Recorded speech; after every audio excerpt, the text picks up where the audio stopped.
ఇక రాసిన రెండవ పత్రిక 7వ వచనాన్ని మరలా చదువుకుందాం.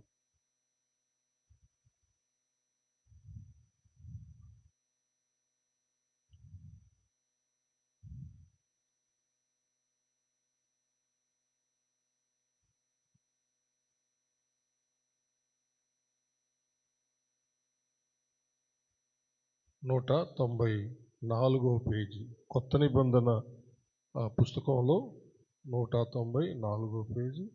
అపోస్తులుడైన పౌలు గారు తిమోతికి రాసిన రెండవ పత్రిక 1వ అధ్యాయము 7వ వచనాన్ని చదువుతున్నాం. దేవుడు మనకు శక్తియు ప్రేమయు ఇంద్రియ నిగ్రహము గల ఆత్మనే ఇచ్చెను గాని పిరికితనము గల ఆత్మను ఇయ్యలేదు. దేవుడు తన పరిశుద్ధ వాక్యమును మన ఆత్మీయ మేళ నిమిత్తమై మన ఉనికిలో దీవించునుగాక. ఆమేన్. దయచేసి కూర్చోండి, ప్రార్థించుకుందాం. మహాపరిశుద్ధుడు అయిన మా ప్రియ పరలోకపు తండ్రి, దయగలిగిన మా దేవ యెహోవా, మీకు వందనములు, స్తుతులు, స్తోత్రములు చెల్లిస్తున్నాము. మీ దీన దాసుడనైన నన్ను మీ సిలువ చాటున మరుగు చేసుకొని నాతోనూ మా అందరితోనూ మాట్లాడమని ప్రార్థిస్తున్నాం. పొంచి ఉన్న సాతానును, అంధకార చీకటి శక్తులను, దురాత్మలను, ప్రతి విధమైన అల్లరి వ్యతిరేకతలన్నిటినీ, యాంటీ స్పిరిట్స్ అన్నిటినీ నజరేయుడైన యేసు శక్తిగల నామములో బంధించి లయపరుస్తున్నాను తండ్రి. పరలోకమందు బంధించి లయపరిచినందుకు స్తోత్రములు. దేవా, నా నోట మీ మాటలు ఉంచండి. నా నోట వ్యర్థమైన మాటలు ఏవి రాకుండా మీ మాటలతో నింపమని మనవి చేస్తున్నాను. యేసయ్య నామం ద్వారా అతి వినయంగా బతిమాలి వేడుకొంచున్నాము తండ్రి. ఆమేన్. హల్లెలూయా. మనము మన శరీర కార్యములను చంపుకున్న వాళ్ళమని బైబిల్ చెబుతుంది. క్రీస్తు యేసు సంబంధులు శరీరమును దాని ఇచ్చలతోనూ దురాశలతోనూ సిలువ వేసి ఉన్నారు. గలతీయులకు రాసిన పత్రిక ఒకసారి జ్ఞాపకం చేస్తాను. 5వ అధ్యాయము 24వ వచనం. పోయిన వారం మనం తీసుకున్నాం. క్రీస్తు యేసు సంబంధులు శరీరమును దాని ఇచ్చలతోనూ దురాశలతోనూ సిలువ వేసి ఉన్నారు. హల్లెలూయా. మనము గత వారం ఈ వాక్యాన్ని తీసుకొని ఇందులో కొన్ని ప్రాముఖ్యమైన విషయాలు మనం ధ్యానించాం. క్రీస్తు యేసు సంబంధులు శరీరమును దాని ఇచ్చలతోనూ దురాశలతోనూ సిలువ వేసి ఉన్నారంటే చంపి ఉన్నారు. ఇది ఎలా వచ్చింది? ఇది ఎలా జరిగింది? ఇది ఎలా సాధ్యం అని మనము ధ్యానించాం. దానికి మనము దేవుని యొక్క ఆత్మ, క్రీస్తు ఆత్మ, పరిశుద్ధ ఆత్మ, హల్లెలూయా, దేవుని ఆత్మ ద్వారానే, లేదంటే క్రీస్తు ఆత్మ ద్వారానే, లేదంటే పరిశుద్ధాత్మ ద్వారానే. హల్లెలూయా. ఎంతమంది గుర్తుపెట్టుకో ఉన్నారు? హలో, మీ చేతులు చూడొచ్చా? గత వారం విన్న వాకి ఎంతమంది గుర్తుపెట్టుకో ఉన్నారు? మన శరీర కార్యములను మనము చంపుకోవాలంటే దేవుని యొక్క ఆత్మ ద్వారానే. ఆత్మశక్తి, దేవుని ఆత్మశక్తి, అలాగే క్రీస్తు ఆత్మశక్తి, పరిశుద్ధాత్మ శక్తి. హల్లెలూయా. తర్వాత దేవుని శక్తి, దేవుని జ్ఞానం ఎవరై ఉన్నారని తెలుసుకున్నాము. మన ప్రభు అయిన యేసుక్రీస్తే. కొరింథీయులకు రాసిన మొదటి పత్రిక 1వ అధ్యాయము 24వ వచనం. ఎప్పుడు మర్చిపోకూడదు, ఇవన్నీ మన హృదయంలో ఉండాలి. ఆయన యూదులకు ఆటంకముగాను అన్యజనులకు వెర్రితనముగాను ఉన్నాడు. కానీ యూదులకేమి గ్రీసు దేశస్థులకేమి పిలువబడిన వారికి క్రీస్తు దేవుని శక్తిను దేవుని జ్ఞానమునై ఉన్నాడు. హల్లెలూయా. కాబట్టి క్రీస్తే దేవుని యొక్క జ్ఞానము, దేవుని యొక్క శక్తి. మనము పాపములో పడకుండా వివేకంగా తప్పించుకోవాలంటే జ్ఞానం కావాలి. అపవాదిని ఎదిరించి జయించాలంటే దేవుని శక్తి కావాలి. అంతే, ఈ రెండుంటే చాలు. హల్లెలూయా. దేవుని జ్ఞానము, దేవుని శక్తి, ఈ రెండు ఉంటే చాలు. మనం ఈ లోకంలో చాలా మన ప్రభు అయిన యేసయ్యలాగా జీవించగలుగుతాం. అందుకని ఎవరైతే క్రీస్తు ఆత్మ లేనివాడో ఆయన వాడు కాదని ధ్యానించుకున్నాం కదా. హల్లెలూయా. ఇప్పుడు మనం విని పోతున్నాం, కానీ ఆ శక్తిని ఆశ్రయించడం లేదని బైబిల్ చెప్తుంది. విని వెళ్ళిపోతున్నాం, కానీ ఆ శక్తిని, ఆ జ్ఞానాన్ని ఆశ్రయించడం లేదు, పొందుకోవడం లేదు. అందుకనే ఫెయిల్ అయిపోతున్నాం. ఆధ్యాత్మిక జీవితంలో కానీ, భౌతిక జీవితంలో కానీ, ఏ ఏ ఎనీ యాంగిల్ అంటే ఏ కోణంలోనైనా మనం ఫెయిల్ అయిపోతున్నాం. ఎందుకంటే అన్ని కోణాలకు అవసరమైన జ్ఞానము దైవ జ్ఞానం, మన ప్రభు అయిన యేసుక్రీస్తు. ప్రతిదీ జయించాలంటే మనకు కావాల్సిన శక్తి దేవుని శక్తి, అది యేసుక్రీస్తే. హల్లెలూయా. ఇకనైనా ప్రభువుని అడిగి ప్రతి ఒక్కరూ పొందుకొని ఆ ఆత్మలు అంతకంతకు మనం వర్ధిల్లాలి. హల్లెలూయా. ఇది చేయలేదనుకో, నీవు ఎన్ని సంవత్సరాలు గుడికొచ్చినా సరే నీ జీవితంలో నువ్వు సక్సెస్ కాలేవు, జయం పొందలేవు. నువ్వు ఓడిపోతానే ఉంటావు. నువ్వు చనిపోయేదాకా ఓడిపోతావు. అంటే ఆఖరికి పరలోకానికి పోకుండా కూడా ఓడిపోయే ప్రమాదం ఉంది దాంట్లో. అందుకని మనకు సమస్తాన్ని అనుగ్రహించి మనకు నిత్య జీవాన్ని ఇచ్చేది కూడా ప్రభువే. కాబట్టి ఆయన ఆత్మను కలిగి, ఆయన ఆత్మ నడిపించిన ప్రకారం, లేక దేవుని ఆత్మ కలిగి దేవుని ఆత్మ నడిపించిన ప్రకారం, లేక పరిశుద్ధాత్మను కలిగి పరిశుద్ధాత్మ నడిపించిన ప్రకారం నడుస్తూ ఉండాలి. హల్లెలూయా. ఎంతవరకు నడవాలి? అంతవరకు నడవాలి. హల్లెలూయా. వాళ్ళు దేవుని యొక్క నిత్య జీవానికి చేరిపోతారు. అట్టి కృప మనకు దేవుడు ఎప్పుడో ఇచ్చాడు అనమాట. హల్లెలూయా. కానీ దాన్ని ఏం చేయలేకపోతున్నాము, స్వతంత్రించుకోలేకపోతున్నాము. దాన్ని, ఆ శక్తిని, ఆ జ్ఞానాన్ని ఆశ్రయించలేకపోతున్నాం, పొందుకోలేకపోతున్నాం. వింటున్నాము కానీ ఇన్నేసి పక్కన పెట్టేసుకుంటున్నాం అనమాట. కానీ దాన్ని మనం మనలోనికి తీసుకొని దాన్ని అనుభవించడం లేదు. తద్వారా ఓడిపోతున్నాం అనమాట. కానీ స్వీకరించి దాన్ని అనుభవిస్తే, దాని ప్రకారం మనం చేస్తే మనకు మన ప్రభువైన క్రీస్తు యేసునందు ఘనమైన విజయం వస్తుంది. హల్లెలూయా.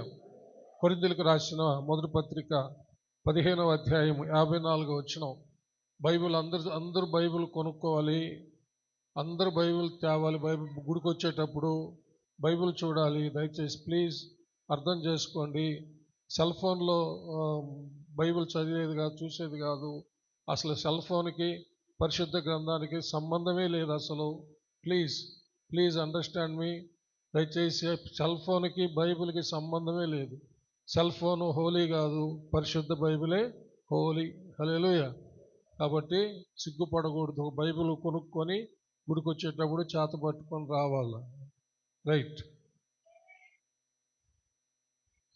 అయినను 54వ వచనం, అయినను మన ప్రభు అయిన యేసుక్రీస్తు మూలముగా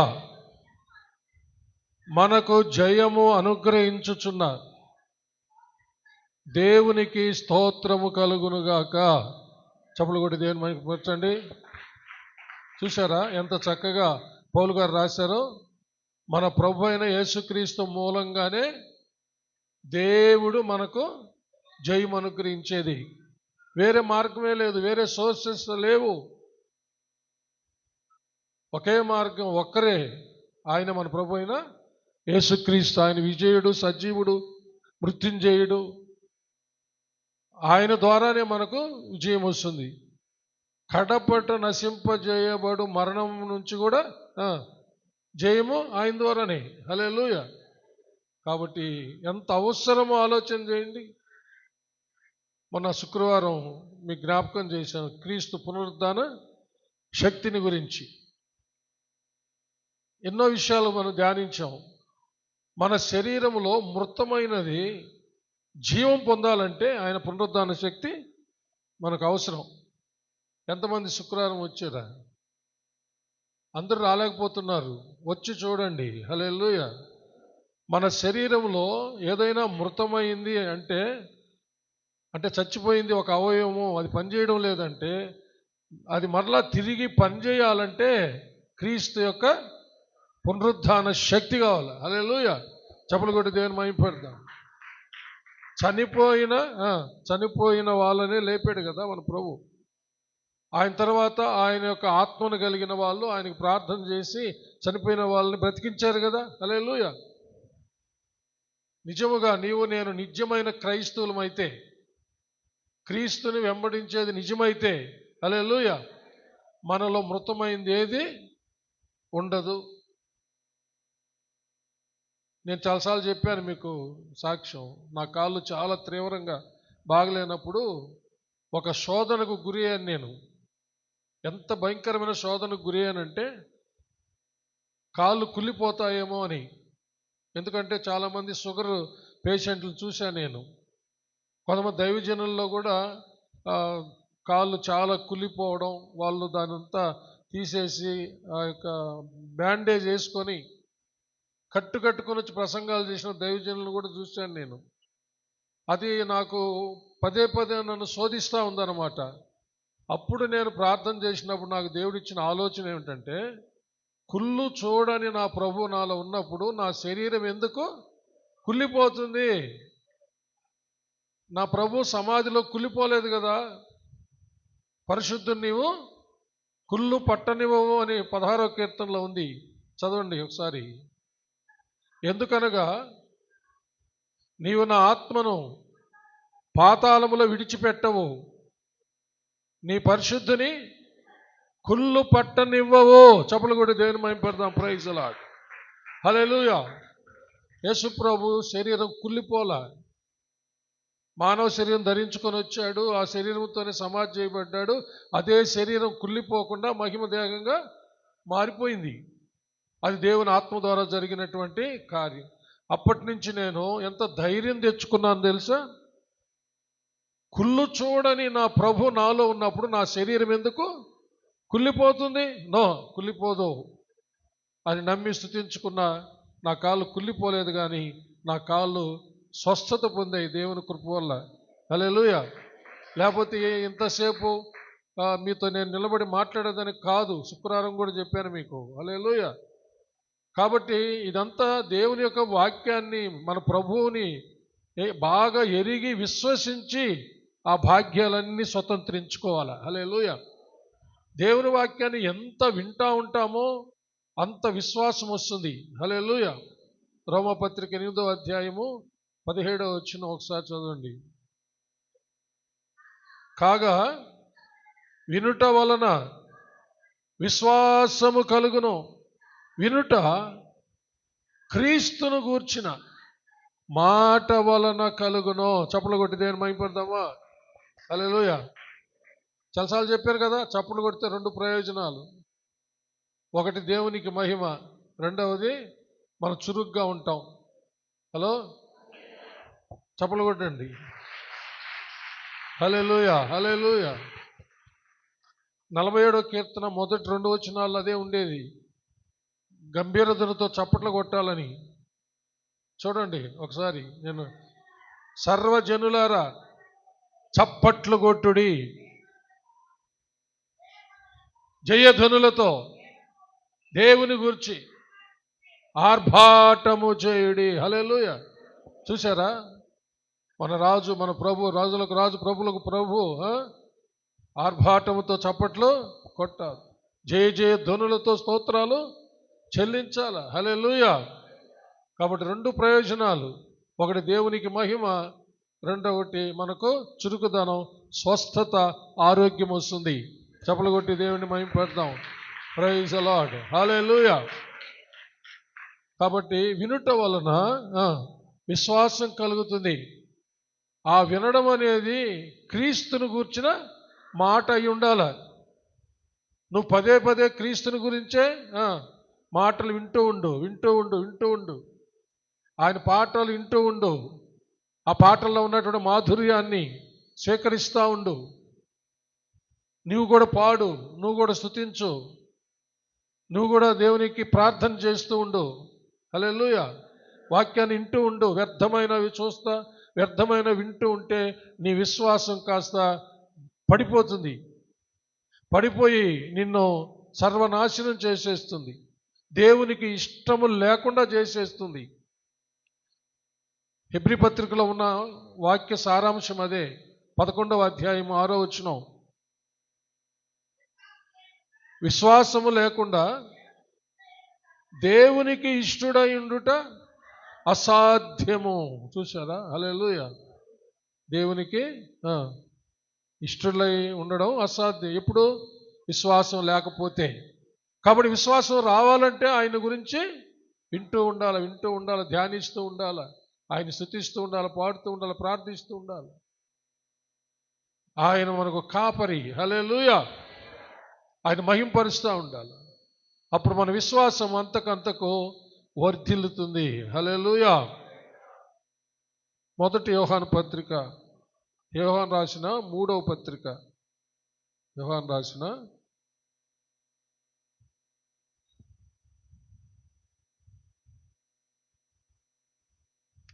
3వ పత్రిక 2వ వచనం చదువుతాం. ప్రియుడా, నీ ఆత్మ వర్ధిల్లుచున్న ప్రకారము నీవు అన్ని విషయములలోనూ వర్ధిల్లుచు సౌఖ్యముగా ఉండవలనని ప్రార్థించుచున్నాను. చప్పట్లు కొట్టి దేవుని మహింపడదాం. Praise the lord. హల్లెలూయా. చూశాడా? ఈ పత్రిక యోహాను గారు గాయు అనేటటువంటి వానికి రాశాడు. ప్రియుడా, నీ ఆత్మ వర్ధిల్లుచున్న ప్రకారము నీవు అన్ని విషయములలో వర్ధిల్లుచు సౌఖ్యముగా ఉండవలనని ప్రార్థించుచున్నాను. హల్లెలూయా. అతడు వర్ధిల్లుచున్నాడు, అన్ని విషయాల్లో వర్ధిల్లాలని ఆయన రాస్తున్నాడు అన్నమాట. విశ్వాసంలో వర్ధిల్లుతూ ఉన్నాడు, ప్రార్థనలో వర్ధిల్లుతూ ఉన్నాడు, ఇచ్చే విషయాల్లో వర్ధిల్లుతూ ఉన్నాడు, పరిచర్య విషయంలో వర్ధిల్లుతూ ఉన్నాడు. ఇక ఇలాగో ఏ ఏ విషయాలు దేవుని యొక్క విషయంలో ఉన్నాయో అన్ని విషయాల్లో వర్ధిల్లమని చెప్తున్నాడు. ఒక్క మాట చెప్పాలంటే అపోస్తలుడైన పౌలు గారు రాసింది ఏంటంటే, క్రీస్తు వలె అన్ని విషయములలో వర్ధిల్లాలంట. హల్లెలూయా. అపోస్తలుడైన పౌలు గారు ఎఫెసీయులకు రాసిన పత్రిక 4వ అధ్యాయం మనం చూస్తే 15వ వచనం. ప్రేమ కలిగి సత్యము చెప్పుచు క్రీస్తు వలె ఉండుటకు మనం అన్ని విషయములలో ఎదుగుదుము. అర్థమైందండి? హల్లెలూయా.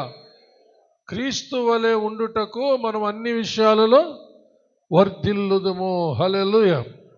పౌలు గారిని కలుపుకొని మాట్లాడడం చూస్తాం. యోహాను శిష్యుడైన యోహాను తనను కలుపుకొని మాట్లాడడం మనం చూస్తాం. అంటే తను వేరు చేసుకోవడంలే, మనము అనే మాట ఆయన రాశాడు. అంత గొప్ప దైవజనుడు విశ్వాసులతో, సామాన్యమైన విశ్వాసులతో కలుపుకొని మాట్లాడుతున్నాడు. మనం అన్ని విషయాల్లో ఎదుగుదాం. మరలా చదువుదాం. ప్రేమ కలిగి సత్యము చెప్పుచు క్రీస్తు వలె ఉండుటకు మనము అన్ని విషయములలో ఎదుగుదము. హల్లెలూయా. కాబట్టి మనం ఎదగాల, వర్ధిల్లాల. హల్లెలూయా. ఆత్మలో వర్ధిల్లాల. అందుకనే మనము గత 2-3 వారాలుగా నేర్చుకుంటా ఉన్నాం. మన శరీరానికి మనలో ఉన్న ఆత్మకు యుద్ధము అని ఏమి నేర్చుకున్నాం ఈ మధ్య? శరీరానికి ఆత్మకు యుద్ధం. మనలోనే ఉంది పెద్ద పోరాటం. బయట నుంచి వచ్చే పోరాటాల సంగతి పక్కన పెట్టండి. మనలోనే ఉంది పెద్ద యుద్ధం, పోరాటం. దేనికి? శరీరానికి, ఆత్మకి. ఆత్మేమో పై సంగతులను ఆలోచిస్తుంది, శరీరమేమో భూ సంబంధమైన విషయాలను ఆలోచిస్తూ ఉంది. ఎందుకంటే శరీరము ఈ మట్టిలో నుంచి తీయబడింది కాబట్టి అది లోకం వైపే, మట్టి వైపే, భూమి వైపే లాగుతుంది. ఆత్మ దేవుని యొక్క ఊపిరి వల్ల, అంటే పరమాత్ముని వల్ల, నీ ఆత్మ నా ఆత్మ ఏర్పడింది అన్నమాట. మానవాత్మ పరమాత్ముని వల్ల ఏర్పడిందంటే దేవుని వల్ల, దేవుని ఆత్మ వల్ల మన ఆత్మ ఏర్పడింది. ఆయన నేలమడితో నరుణ్ణి నిర్మించి ఆయన నాసిక రంధ్రంలో జీవాన్ని ఊదినప్పుడు నరుల్లో జీవాత్మ ఏర్పడింది. కాబట్టి అది దేవుని వైపే లాగుతుందన్నమాట. శరీరమేమో లోకం వైపు, భూమి వైపు, ఆత్మేమో దేవుని వైపు. ఈ రెండిటికి పోరాటం జరుగుతూ ఉంది. వీటిలో ఏది గెలుస్తుందంటే, ఏది బలంగా ఉంటే అది గెలుస్తుంది. అనేక మంది క్రైస్తవులు ఓడిపోవడానికి కారణం ఇదే. శరీరాన్ని బలపరుచుకుంటున్నారు, శరీరాన్ని అభివృద్ధి చేసుకుంటున్నారు, కానీ ఆత్మను చెప్పండి వర్ధిల్ల చేసుకోవడం లేదు. అందుకని ఆత్మ బలహీనంగా ఉంది, శరీరం బలంగా ఉంది. అందుకని శరీర కార్యాల్లో అందరూ పడి చస్తున్నారన్నమాట. అందుకనే మనం చదివిన వాక్యంలో క్రీస్తు యేసు సంబంధులు శరీరమును దాని ఇచ్చలతోనూ దురాశలతోనూ సిలువ వేసుకొని ఉన్నారు అంటే చంపుకున్నారని. ఎంతమంది మనం ధైర్యంగా చెప్పగలం మనం అలాగా జయించుకొని చంపుకొని ఉన్నామని? అంటే ఈ సందేశాలు వింటున్న తర్వాత వినేసిపోవడానికి కాదు, ఇంకా ఏమన్నా ఉంటే వాటిని ఆత్మశక్తితో చంపుకోవాలి. హల్లెలూయా. అందుకే మనకు శక్తియు ప్రేమయు ఇంద్రియ నిగ్రహం కలిగించే ఆత్మనే ఇచ్చాడు. హల్లెలూయా. మనకు పిరికితనం కలిగించే ఆత్మని ఇవ్వలేదు. ఎందుకంటే మనకు అపవాది మీద అధికారం ఇచ్చాడు. పాములను తేళ్లను తొక్కుటకు అధికారం ఇచ్చాడు. అంటే పాముల్లో పెద్ద పాము సైతాను, వాడు అనుచరులు అనమాట. పాములు తేళ్ళు అంటే దురాత్మలు, దెయ్యాలు. వాటిని అనగదొక్కడానికి ప్రతి విశ్వాసికి ఆయన శక్తి ఇచ్చాడు. హల్లెలూయా. నిజమైన విశ్వాసి ఎవరైనా సరే సైతాన్ని వాడు అనుచరులను వాళ్ళ కాలుతోనే చితక తొక్కిస్తాడనమాట ప్రభు. అందుకని రోమపత్రిక 16:20 కూడా ధ్యానించాం కదా, గుర్తొస్తున్నాయా? ఈ మధ్యకాలంలో మనం వరుసగా ధ్యానిస్తూ వస్తున్నాం. సమాధానకర్తకు దేవుడు సాతానును మీ కాళ్ళ క్రింద శీఘ్రముగా చితక తొక్కించును. చప్పులు కొట్టి దేవుని మహిమపడండి. ఇప్పుడు ఆ అధికారం మనకి ఇచ్చినప్పుడు మనం చితక తొక్కాలి. ఆయన తొక్కిస్తూ ఉన్నాడంటే పక్కన ఉన్నాడు, నీకు తోడుగా ఉన్నాడు. ఇమ్మానుయేలు దేవుడు నీకు తోడుగా ఉండి తొక్కిస్తూ ఉన్నాడు. నీవే భయపడి నువ్వే వెనకం చేస్తున్నావు, కానీ నీతో ప్రభు ఉన్నాడు, నీలో పరిశుద్ధాత్ముడు ఉన్నాడు. హల్లెలూయా. కాబట్టి విశ్వాసంతో ఆ సైతాన్ని వాడి అనుచరులను చితక తొక్కి జయోత్సాహంతో ముందుకు పోతూ దేవుని రాజ్యాన్ని కట్టాలి. దేవుని రాజ్యం నీలో కట్టబడాలి. దేవుని రాజ్యం మన కుటుంబంలో కట్టబడాలి. దేవుని రాజ్యము సంఘములో కట్టబడాలి. దేవుని రాజ్యము మన ఇరుగు పొరుగు వారిలో, మన గ్రామాల్లో కట్టబడాలి. హల్లెలూయా. దానికే దేవుడు ఈ గొప్ప శక్తిని మనకు అనుగ్రహించాడు కదా. హల్లెలూయా.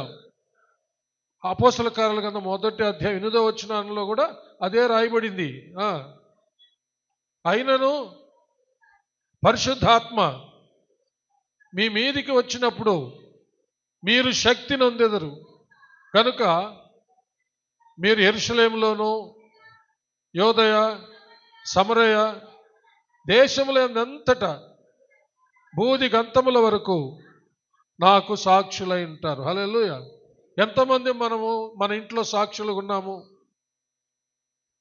ఎంతమంది మన ఇంట్లో ఇదిగో నా భర్త క్రీస్తుకు మంచి సాక్షి, నా భార్య క్రీస్తుకు మంచి సాక్షి, నా బిడ్డలు క్రీస్తుకు మంచి సాక్షులు. హల్లెలూయా. మా పాస్టర్ క్రీస్తుకు సాక్షి. నా భార్య చెప్పాల మా పాస్టర్ క్రీస్తుకు సాక్షి అని. నేను మా పాస్టర్ గురించి చెప్పాలి క్రీస్తుకు సాక్షి అని. అలాగే మిమ్మల్ని గురించి నేను సాక్ష్యం చెప్పాలా? మీరు చెప్పాలి. నేను ఎప్పుడు ఒక 40 సంవత్సరాలు క్రీస్తుతో ప్రయాణం చేశానని నేను ఎప్పుడు ఆలోచించలా. నా యొక్క సేవా జీవితంలో 40 సంవత్సరాలు నేను క్రీస్తుతో ప్రయాణం చేసి నేను జయం పొందానని నేను ఎప్పుడు ఆలోచించలేదు. కానీ నన్ను గురించి చాలా ఆలోచించి చంద్రమోహన్ గారు ఒక మెసేజ్ పంపించాడు నాకు ఈ మధ్యన ఒక వారం క్రితం. క్రీస్తుతో 40 సంవత్సరాల ప్రయాణాన్ని బట్టి మేము చాలా గర్విస్తున్నాము పాస్టర్ గారు అని చెప్పి చంద్రమోహన్ గారు ఒక మెసేజ్ పెట్టాడు. నిజంగా నన్ను గురించి అలాగా చూస్తా ఆలోచిస్తున్నారని నేను ఎప్పుడు అనుకోలేదు. నేను కూడా ఎప్పుడు అనుకోలేదు. అసలు 40 సంవత్సరాలు నేను మన ప్రభువుతో నడిచానని కూడా నేను ఎప్పుడు ఆలోచించలేదు. కానీ ఆ సహోదరుడి ద్వారా దేవుడే దాన్ని రాయించి పెట్టాడు. ఎందుకంటే బైబిల్లో ఉన్న సేవకులందరూ 40 మోషే 40 దినాలు ఆయన ఐగుప్తులో, 40 దినాలు 40 సంవత్సరాలు ఐగుప్తులో, 40 సంవత్సరాలు అరణ్యంలో, 40 సంవత్సరాలు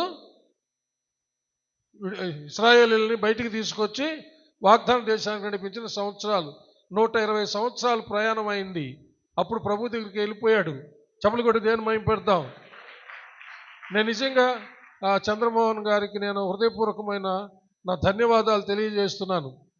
ఎందుకంటే మేము ఒకే సందులో ఉన్నాము. నాకంటే ముందు పెళ్ళయింది, అంతే కొద్ది రోజుల ముందు పెళ్ళయింది. అప్పటి నుంచి మా పరిచర్యలు చంద్రమోహన్కి అందుతానే ఉన్నాయన్నమాట. ఆయన నన్ను చూస్తున్నాడు, నేను ఆయన చూస్తున్నాను. ఆయనకు చేయాల్సిన సహాయాలు ఆత్మీయంగా వారి పట్ల చేస్తూనే ఉన్నాం. కానీ నన్ను గురించి ఇంతగా చూస్తూ ఆలోచించాడని మాత్రం నేను ఎప్పుడు అనుకోలేదు. ఇది ఎందుకు చెప్తున్నాను? మన సబ్జెక్ట్ గురించి చెప్తున్నా. సాక్ష్యం. హల్లెలూయా. దేవునికి మహిమ కలుగును గాక. ఇంకా ప్రార్థన చేయండి. నా జీవిత కాలం అంతా దేవునికి మంచి సాక్షిగా ఉన్న క్రీస్తుతో కూడా నేను ప్రయాణం చేయాలా, మిమ్మల్ని అందరిని ప్రయాణం చేసేటట్టు చేయాలా కదా. హల్లెలూయా. నిజంగా అంతగా ఆలోచించాడు. నిజంగా ఒక పుస్తకం రాసినట్టుగా నా కొరకు నేను రాసుకోలేకపోయినా నన్ను గురించి ఒక మంచి శీర్షిక రాశారు బ్రదరు. హల్లెలూయా. హలో. అలాగా నేను అనేది నిన్ను చూస్తున్న వాళ్ళు నీవు క్రీస్తుతో సరిగా ప్రయాణం చేస్తున్నావు, ఒక సాక్షివి అని చెప్పగలిగేటటువంటి సాక్ష్యాన్ని మనం కలిగి ఉన్నామా లేదా అని ఒక ప్రశ్న వేసుకోవాలి. మనము రోమపత్రిక 2వ అధ్యాయంలో కూడా చదువుకున్నాం. హృదయ సున్నతి అనే సబ్జెక్ట్ మాట్లాడుకున్నప్పుడు, ఏం సబ్జెక్టు? హృదయ సున్నతి అనే సబ్జెక్ట్ మాట్లాడుకున్నప్పుడు మనము దేవుని నామాన్ని అన్యజనుల మధ్య దూషణ పాలు చేసేవాళ్ళుగా ఉండకూడదు. దేవుని నామాన్ని ఎక్కడున్నా సరే మహిమపరచాలి. హల్లెలూయా. శరీర సంబంధమైన సున్నతి కాదు, హృదయ సంబంధమైన సున్నతి నిజమైనది అని నేర్చుకున్నాం. హల్లెలూయా. చప్పలు కొట్టి దేవుణ్ణి మహిమపరుస్తాం. కాబట్టి ఆలోచించండి, నీకు ఒక సాక్ష్యం ఉందా? హల్లెలూయా. ఆ సాక్ష్యం రావాలంటే, నీలో ఉన్న శరీర కార్యాలు చావాలంటే, వాటిని చంపుకొని నువ్వు జీవించాలంటే, సైతాన్ని, వాటి అనుచరులను, దురాత్మలు, దెయ్యాలని నువ్వు చిత్తక తొక్కి దేవుని రాజ్యాన్ని కడుతూ ఒక సాక్షిగా ముందుకి సాగిపోవాలంటే దేవుడిచ్చినటువంటి ఆత్మ అభిషేకాన్ని మనం పొందుకోవాలి. హల్లెలూయా. చాలామంది మనం పొందుకున్న వాళ్ళం ఉన్నాం, మిగతా వాళ్ళు కూడా పొందుకోవాలి. ఆయన శక్తిని, ఆయన అభిషేకాన్ని ఆశ్రయించాలి. పొందుకున్నంత మాత్రాన సరిపోదు. ఆయనలో ఉన్న శక్తిని ఆశ్రయించాలి, ఆయన అభిషేకాన్ని ఆశ్రయించాలి, రిసీవ్ చేసుకో, పొందుకోవాలి. అప్పుడు హల్లెలూయా. ఇప్పుడు ఒక మంచి వక్తను తీసుకొచ్చి పెట్టుకున్నామనుకో, ఏదైనా సలహాలు ఇవ్వడానికి తీసుకొచ్చి ఆహ్వానించి స్టేజ్ మీద కూర్చోబెట్టాము. అప్పుడు ఆయన ఆడ కూర్చోబెట్టి మనం గమ్ముగా ఉంటే ఆయన వల్ల ఏ మేలు మనకు కావాల్సి ఉందో అది మనకు అందుతుందా? అందదు. ఏం చేస్తే అందుతుంది? ఆయన పెదవి విప్పాల. హల్లెలూయా. ఆయన మాట్లాడాల. అప్పుడు అది మనము పొందుకోవాల. అప్పుడు మనకు దానివల్ల ప్రయోజనం కలుగుతుంది. హల్లెలూయా. చప్పలు కొట్టి దేవుని మహిమ పడతాం. అందుకనే పరిశుద్ధాత్మను పొందుకోవాలా. పొందుకొని ఆయన మౌనంగా పెట్టకూడదు, ఆయనకు పని కలిగించాలా. చప్పలు కొట్టి దేవుని మహిమ పెడతాం. Praise the Lord. ఏం చేయించాలా? పరిశుద్ధాత్మ దేవునికి పని కలిగించాలా. అంటే నువ్వు ప్రార్థన చేసేటప్పుడు ఆయనకి పని కలుగుతుంది. చప్పలు కొట్టి దేవుని మహిమ పెడతాం. నువ్వు ప్రార్థన చేసేటప్పుడు నువ్వు ఎవరి కోసం ప్రార్థన చేస్తున్నావో వాళ్ళను, నీలో ఉన్న అభిషేకం వెళ్ళి వాళ్ళు తాగుతుందంటే పరిశుద్ధాత్మ దేవుడు నీ ప్రార్థన విని పనిచేస్తాడు. హల్లెలూయా. పనిచేస్తాడంటే నీకంటే తక్కువైన వాడు కాదు, ఆయన పరిచర్య చేయడానికే పంపబడి ఉన్నాడు. హల్లెలూయా. కాబట్టి ఆయన తన యొక్క ధర్మాన్ని ఆయన నెరవేరుస్తాడు. కాబట్టి మనం పనిచేసే ఒక దాసుడుగా కాదు, ఆయన యజమానుడు మనకు ఎల్లప్పుడూ. చప్పలు కొట్టాలి. హల్లెలూయా. పరిశుద్ధాత్మ దేవుడు మనకు ఎల్లప్పుడూ యజమానుడే. ఆయన యజమానుడిగా కార్యం చేస్తాడు. మనం దాసులంగానే, దీనులంగానే మనము ఆయన బలిష్టమైన చేతి కింద దీన మనుషులమే మొరపెట్టాల్సిందే. మొరపెట్టే వాళ్ళందరూ, ప్రార్థించే వాళ్ళందరూ దేవునికి బాగా పని కలిగిస్తారనమాట. హలో. యేసయ్యకి బాగా పని కలిగిస్తారు, పరిశుద్ధాత్మ దేవునికి బాగా పని కలిగిస్తారనమాట. హల్లెలూయా. అలాగే సువార్తకు పోయేవాళ్ళు సంఘాలకు నడిపించే వాళ్ళు అందరూ ఎవరైతే దేవుని రాజ్యం కొరకంటూ ఏదైనా చేస్తుంటే దేవునికి, త్రియేక దేవునికి పని కలిగించినట్టే. హల్లెలూయా. చప్పలు కొట్టి దేవుని మహిమపడదాం. మనం పరిశుద్ధాత్మను పొందుకొని ఓరకనలాగా ఉంటే మనం ఏమి కూడా అనుభవించలేము. మన ద్వారా ఎవరికి కూడా ప్రయోజనం ఉండదు, మన ఇంటి వాళ్ళకు కూడా ప్రయోజనం ఉండదు.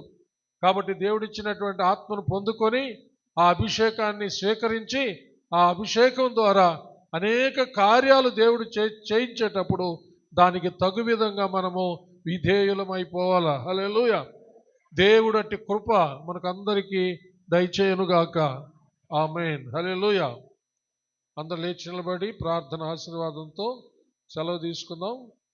మిగతా విషయాలు మరొకసారి మనం ధ్యానించుకుందాం. అందరూ నిలబడండి. అందరూ ఆలోచించండి.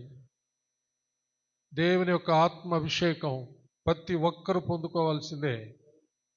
పొందుకోవడమే కాదు, ఆయనను ఆర్పకూడదు, ఆయన దుఃఖ పెట్టకూడదు. ఆయన నడిపించిన ప్రకారం మనము నడవాలి. అప్పుడే నీ జీవితంలో జయం పొందుతావు, నీవు స్వస్థత పొందుతావు, నువ్వు ఆరోగ్యం అనుభవిస్తావు, నీవు ప్రతి బంధకం నుంచి విడుదల పొందుతావు. ప్రతి విషయంలో జయమే జయమే జయమే. హల్లెలూయా. ప్రతి విషయంలో జయమే. నువ్వు ఓడిపోవు. కానీ నువ్వు మాత్రము దేవుని ఆత్మను పొందుకోకుండా, దేవుని యొక్క ఆత్మలో నిలిచి నడవకుండా ఉంటే మాత్రం నీ జీవితంలో అడుగడుగున అడ్డుబండలే. నువ్వు ఓడిపోతావు, నీ కుటుంబం ఓడిపోతుంది, నీ జీవితం ఓడిపోతుంది. ఓడిపోవడానికి కాదు దేవుడు మనతో మాట్లాడేది, జయం పొందడానికి. హల్లెలూయా. హల్లెలూయా. అపజయం నాకు లేదుగా, అపజయం నాకు లేదుగా, అపజయం నాకు లేనే లేదుగా. దేవకుమారుడు యేసు యుద్ధములో జయమిచ్చును, అపజయం నాకు లేనే లేదుగా. అందరూ చప్పట్లు కొడుతూ పాడండి. అపజయం నాకు లేదుగా, అపజయం నాకు లేనే లేదుగా. దేవకుమారుడు యేసు యుద్ధములో జయమిచ్చును, అపజయం నాకు లేనే లేదుగా. నువ్వు విశ్వాసంతో పాడినప్పుడు నీకు తప్పకుండా జయమిస్తాడు. విశ్వాసంతో పాడు, నమ్మకంతో పాడు.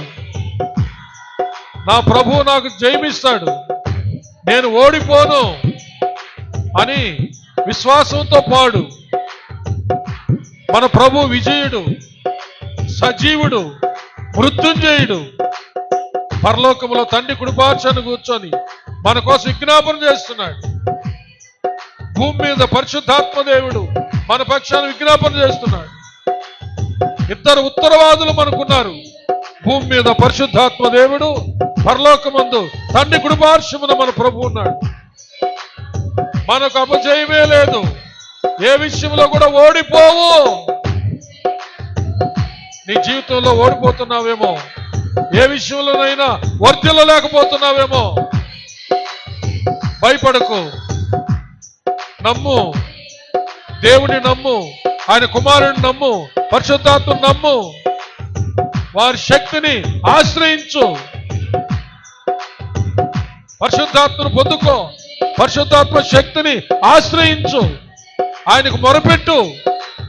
ఆయన నీ పక్షాన కార్యాలు నెరవేరుస్తాడు, నీ పక్షాన పని చేస్తాడు. ఆయన నువ్వు పని కలిగించిన దానివి, పని కలిగించిన వాడివి అవుతావు. నువ్వు దేవుని స్తుతిస్తూ ఉంటే, నువ్వు ప్రార్థన చేస్తూ ఉంటే ఆయనకు నువ్వు పని కలిగించిన వాడివి అవుతావు, పని కలిగించిన దానివి అవుతావు. కార్యం జరుగుతుంది. ఎందుకంటే నీ పక్షాన నువ్వు మొరపెడుతున్న వారి కొరకు ఆయన కార్యం చేస్తాడు. ఎస్, అందరు గట్టిగా చప్పట్లు కొట్టబడాలి.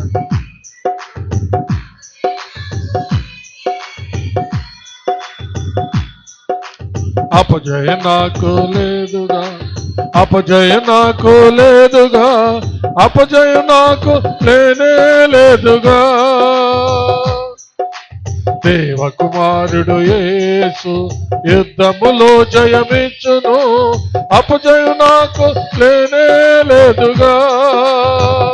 గ్లోరీ. అపజయం నాకు లేదుగా, అపజయం నాకు లేదుగా, అపజయం నాకు లేనే లేదుగా. దేవకుమారుడు యేసు యుద్ధములో జయమిచ్చును, అపజయం నాకు లేనే లేదుగా. హల్లెలూయా.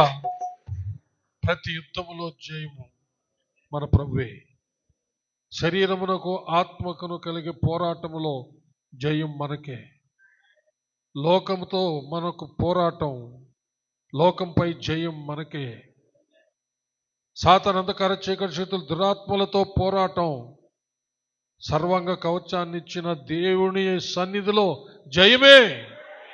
చప్పలు కొట్టి దేవుని మహింపరు. ఓడిపోము. నమ్ము సోదరుడా, నమ్ము సోదరి. నీ జీవితంలో ఏదైనా దేవుని చిత్తం కాని కథ నీలో జరుగుతుందేమో. దేవుని చిత్తం కాని కథ అంతా మార్చేస్తాడు దేవుడు. దేవుని చిత్తాన్ని నీ పట్ల స్థిరపరుస్తాడు. ఆరాధన మెసేజ్లు విన్నావు కదా. ఆయన సంకల్పించిన కథ నీ పట్ల, ఆయన సంకల్పించిన ప్రణాళిక ఆయన స్థిరపరుస్తాడు, దాన్ని మార్చడు. కానీ నీవు దేవుని చిత్తానికి దూరమై నీవు తెచ్చుకున్నటువంటి పరిస్థితులు అనేటటువంటి కథ, దాన్ని నీవు ఆశ్రయిస్తే దేవుణ్ణి, దాన్ని పూర్తిగా దేవుడు కథ మొత్తం మార్చేసి నీకు జయం అనుగ్రహిస్తాడు. అది ఆయనకు సాధ్యము. హల్లెలూయా. ప్రార్థించుకుందాం ప్రియులారా. అలాగే ఎవరికి వాళ్ళు తల నుంచి కళ్ళు మూసుకున్నట్లయితే ప్రార్థన చేసుకుందాము. సోదరు శైలజ ప్రార్థన చేస్తుంది నా వాక్యాన్ని బట్టి.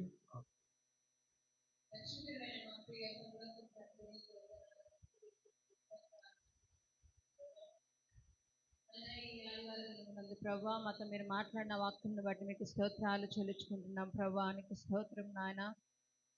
ప్రభా, మాకు నాయన మీ ఆత్మను కలిగి ఉండాలి అని ప్రభా నాయన, మీ ఆత్మలో ప్రతి ఒక్కటి మేము విజయం పొందగలమని ప్రభా నాయన, మీ దైవ సేవకుని ద్వారా ప్రభా నాయన మాతో మాట్లాడిన విధానం బట్టి మీకు స్తోత్రాలు ప్రభా. నీకు స్తోత్రం నాయన.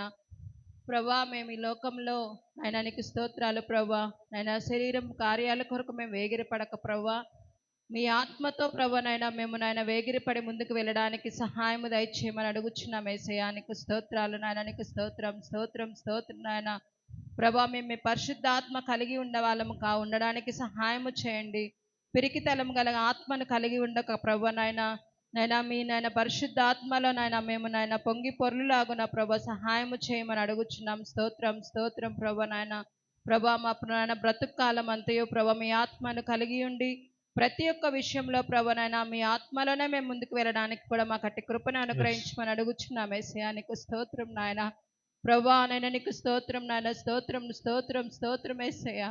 నాయన మాకు ఎన్ని ఉన్నా కూడా ప్రభా నాయన నీకు అన్ని సాధ్యమే ప్రభా. నీ ఆత్మలో సమస్తము సాధ్యమే నాయన. నీకు స్తోత్రాలు ప్రభా. నీకు స్తోత్రం నాయన. మేము ఎంతటి వారము ప్రభా నాయన. అర్హత లేని మమ్మల్ని అందరినీ కూడా ప్రభా నీ బిడ్డలుగా మమ్మల్ని చేర్చుకున్నావయ్యా. నీకు స్తోత్రాలు నాయన. నీకు స్తోత్రాలు ప్రభా. నీకు స్తోత్రం నాయన. ప్రభా నాయన నీకు స్తోత్రాలు నాయన. జ్ఞాపకం చేసుకున్నావు, మాతో మాట్లాడుతున్నావు ప్రభా. ప్రతి ఒక్క బిడ్డ ప్రభా, ఈ సన్నిధిలో ఉన్న ప్రతి ఒక్కరు, ఈ వాక్యం వినిన ప్రతి ఒక్క బిడ్డ ప్రభా నాయన ప్రభా వాళ్ళ జీవిత కాలం అంతయు నీ ఆత్మను కలిగి నాయన ఈ లోకంలో సాక్షులుగా ప్రభా నాయన ధైర్యంగా నిలబడడానికి సహాయము దయచేయమని అడుగుచున్నాం ప్రభా. అట్టి కృపను మాకు అందరికీ అనుగ్రహించమని అడుగుచు ప్రభా. మీకేమై మా ఘనత ప్రభావములు చెల్లించుకుంటూ యేసు నామములో అడిగి వేడుకుంటున్నాము తండ్రి. ఆమేన్. నా ప్రాణమా యెహోవాను సన్నుతించుము, నా అంతరంగముననున్న సమస్తమా ఆయన పరిశుద్ధ నామమును సన్నుతించుము. నా ప్రాణమా యెహోవాను సన్నుతించుము, ఆయన చేసిన ఉపకారములలో దేనిని మరువకుము. ఆమేన్. మన పరమ తండ్రి అయిన దేవుని ప్రేమ, కుమారుడైన యేసుక్రీస్తు ప్రభుల వారి యొక్క కృప, పరిశుద్ధాత్మ దేవుని అన్యోన్య సహవాసము సన్నిధి, కాపుదల, భద్రత, నడిపింపు ఇప్పుడు ఎల్లప్పుడూ సదాకాలము మీకందరికను, మీ బిడ్డలకు, మీ బిడ్డల బిడ్డలకు, మీరు కలిగి ఉన్న సమస్తానికి తోడై దీవించి ఆశీర్వదించి కాచి కాపాడునుగాక. ఆమేన్, ఆమేన్, ఆమేన్. May God bless you all. యేసయ్య నామములో మీకు అందరికీ వందనాలు. ఒకరొకరు